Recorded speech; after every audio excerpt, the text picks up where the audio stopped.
أعوذ بالله من الشيطان الرجيم. بسم الله الرحمن الرحيم. قل أوحي إلي أنه استمع نفر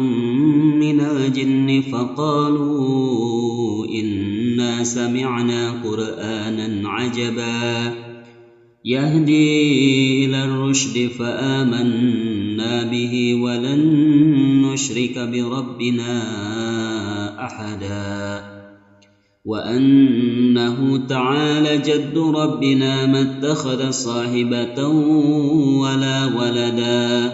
وأنه كان يقول سفيهنا على الله شططا وأنا ظننا أن لن تقول الإنس والجن على الله كذبا وأنه كان رجال من الإنس يعوذون برجال من الجن فزادوهم رهقا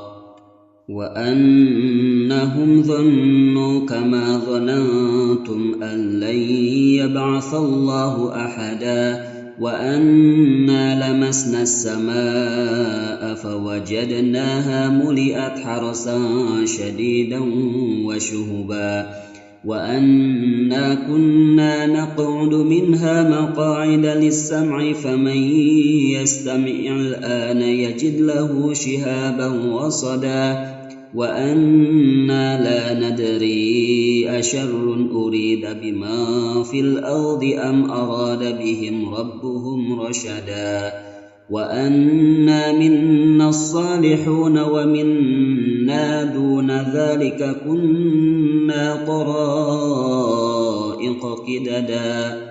وأنا ظننا أن لن نعجز الله في الأرض ولن نعجزه هربا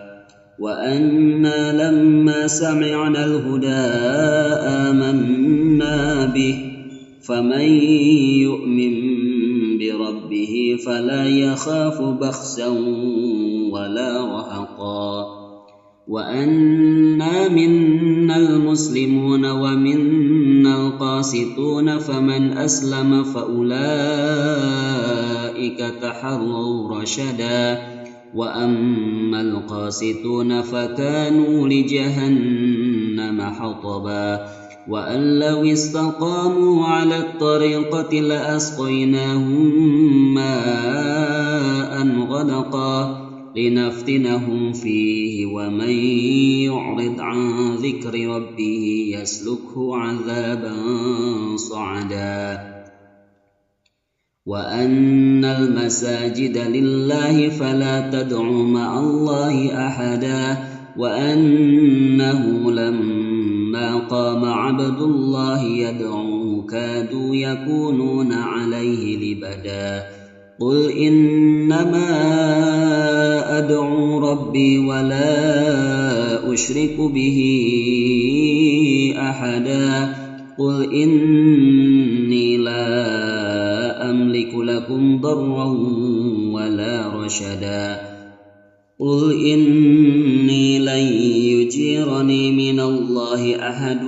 ولن أجد من دونه ملتحدا إلا بلاغا من الله ورسالاته ومن يعص الله ورسوله فإن له نار جهنم خالدين فيها أبدا حتى إذا رأوا ما يوعدون فسيعلمون من أضعف ناصرا وأقل عددا قل إن أدري أقريب ما توعدون أم يجعل له ربي أمدا عالم الغيب فلا يظهر على غيبه أحدا إلا من ارتضى من رسول فإنه يسلك من بين يديه ومن خلفه رصدا ليعلم أن قد أبلغوا رسالات ربهم وأحاط بما لديهم وأحصى كل شيء عددا. صدق الله العظيم.